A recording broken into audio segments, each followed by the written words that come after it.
Hello बच्चों, आज हम ले रहे हैं बीए पार्ट फर्स्ट का सेकंड पेपर इंडियन इकोनॉमी। पहला पेपर अपना है इकोनॉमिक कंसेप्ट एंड मेथड और दूसरा पेपर है हमारा भारतीय अर्थव्यवस्था, है ना।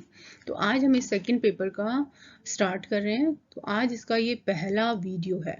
सबसे पहले हम ले रहे हैं कि भारतीय अर्थव्यवस्था की विशेषताएं क्या क्या होती हैं। तो भारतीय अर्थव्यवस्था की विशेषताओं को हम लेते हैं कि भारतीय अर्थव्यवस्था की मुख्य विशेषता क्यों है, क्यों इसको विकासशील अर्थव्यवस्था कहा जाता है। तो इसको शुरू करने से पहले हम लेते हैं कि विश्व बैंक ने, जो वर्ल्ड बैंक है, उसने प्रति व्यक्ति आय के आधार पर विभिन्न देशों को जो है या विभिन्न अर्थव्यवस्थाओं को जो है वो कई भागों में बांटा है। मतलब जिनकी प्रति व्यक्ति आय $1005 तक है उसको कमाए वाले देशों में शामिल किया है, लो इनकम ग्रुप हो गए।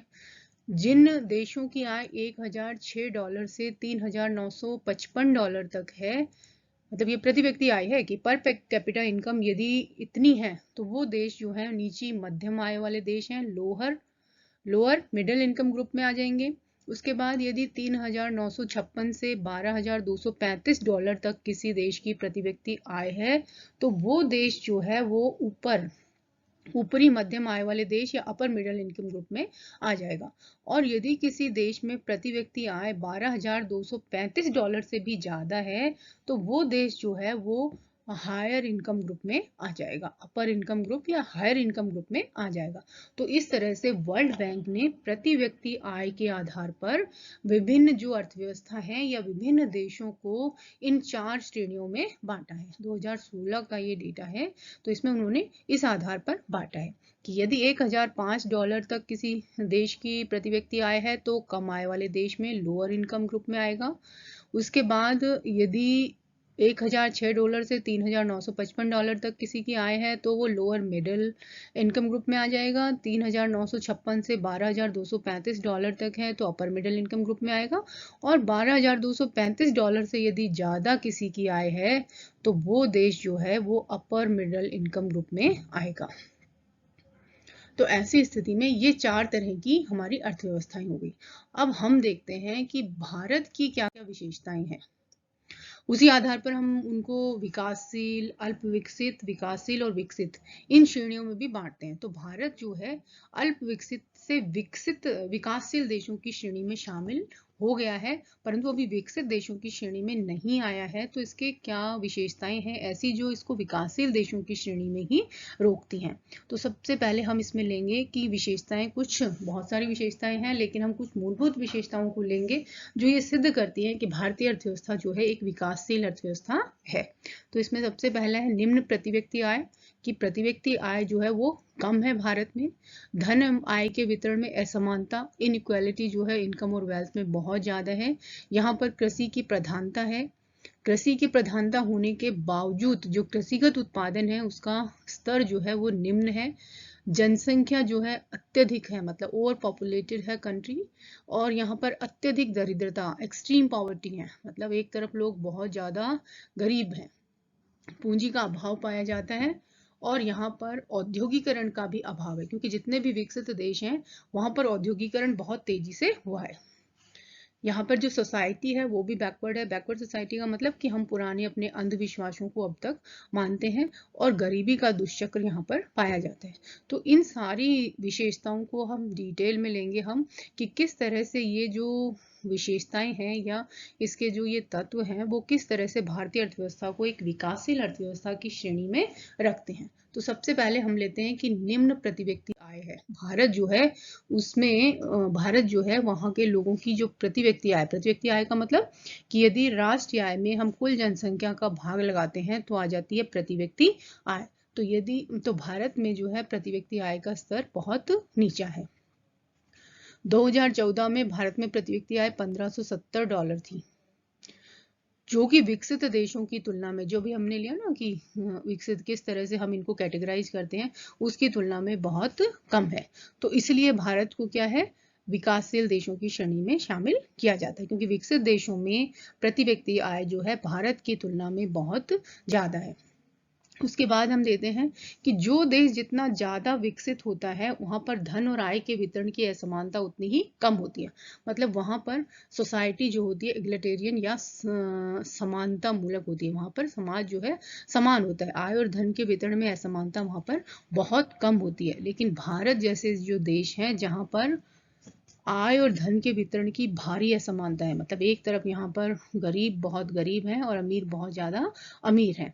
मतलब पूंजी का संकेंद्रण है या धन जो है कुछ ही हाथों में केंद्रित रहता है। इसलिए भी भारतीय अर्थव्यवस्था को हम क्या कहते हैं, विकासशील अर्थव्यवस्था कहते हैं, क्योंकि विकसित जितना विकास की तरफ हम जाएंगे धन और आय के वितरण में असमानता कम होती जाएगी। जो जितने भी विकसित देश हैं उनमें चूंकि भारत की तुलना में आय और धन के वितरण में असमानता कम है, इसलिए दूसरी विशेषता ये जो है वो उसको विकासशील देशों की श्रेणी में शामिल करती है। क्योंकि भारत में क्या है, जैसे इन्होंने दिया कि 2005 से 13 के बीच गिनी गुणांक 33.6 था।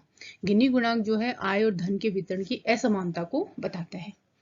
अब लेते हैं कृषि की प्रधानता, कि जितने भी पिछड़े हुए देश होते हैं, जितने विकसित देश होते हैं, वहां पर क्या होता है, सेवाओं का और विनिर्माण, मतलब दूसरे और तीसरा जो क्षेत्र है, जो हमारा विनिर्माण क्षेत्र है या सेवाओं का क्षेत्र है, उसकी प्रधानता होती है। लेकिन जितने भी पिछड़े हुए देश होते हैं वहां पर मुख्य आय जो है वहां पर कृषि की प्रधानता होती है। मतलब मुख्य व्यवसाय जो है लोगों का वो कृषि होता है।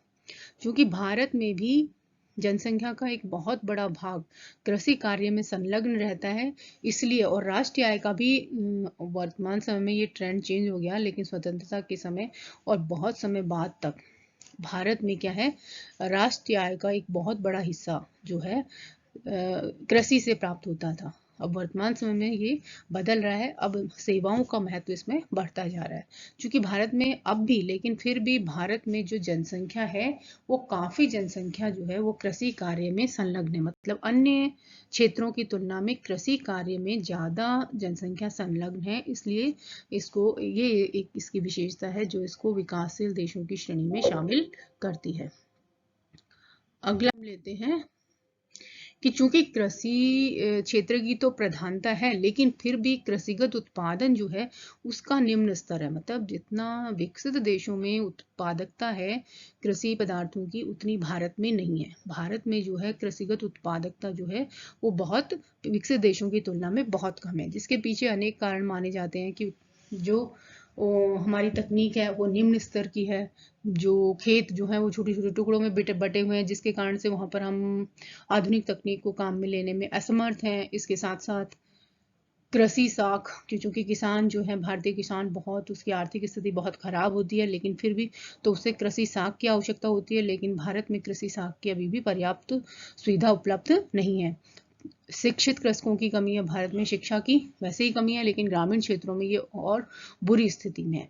कृषि क्षेत्र में नए अनुसंधान जो है उनका अभाव है सर। जो नए नए रिसर्च हैं, किस तरह से हम अपनी उत्पादकता को बढ़ा सकते हैं, या किस तरह से, यदि हमारे यहाँ पर पानी की कमी है तो किस तरह से हम ऐसी फसलों का उत्पादन कर सकते हैं जो कम पानी में पैदा हो सकती हैं। इस तरह जो नए नए तकनीक विकसित देशों में जो नए नए अनुसंधान होते हैं उनकी भारत में कमी पाई जाती है। भारत में नए नए रिसर्च कृषि क्षेत्र में नहीं हुए हैं, जिसके कारण से कृषि उत्पादकता निम्न है। सिंचाई के साधनों का अभाव है, क्योंकि भारत में पानी की वैसे ही कमी है और सिंचाई के जो साधन है उनका अभाव है। यहाँ पर भूमि सुधारों की कमी है। कृषि यंत्रों तथा कृषि में प्रयुक्त कच्चे माल जैसे खाद, बीज, कीटनाशक आदि का भी यहाँ पर अभाव पाया जाता है। तो चूंकि कृषि क्षेत्र की प्रधानता होते हुए भी कृषि क्षेत्र में या कृषिगत उत्पादन और उत्पादकता को बढ़ाने में अभी हम सफल नहीं हो पाए। मतलब विकसित देश बढ़ तो रहा है, लेकिन विकसित देशों के बराबर हम कृषिगत उत्पादन और उत्पादकता को नहीं बढ़ा पा रहे हैं, इसलिए हम विकासशील देशों की श्रेणी में शामिल होते हैं। अब है अगला, जनसंख्या की अधिकता। तो 2011 की जनगणना के अनुसार भारत की जनसंख्या कितनी है, 121 करोड़ के करीब है। तो ये बहुत तेजी से बढ़ रही है। जो विकसित देश हैं उनकी तुलना में जो जनसंख्या की वृद्धि दर है हमारी वो बहुत ज्यादा है।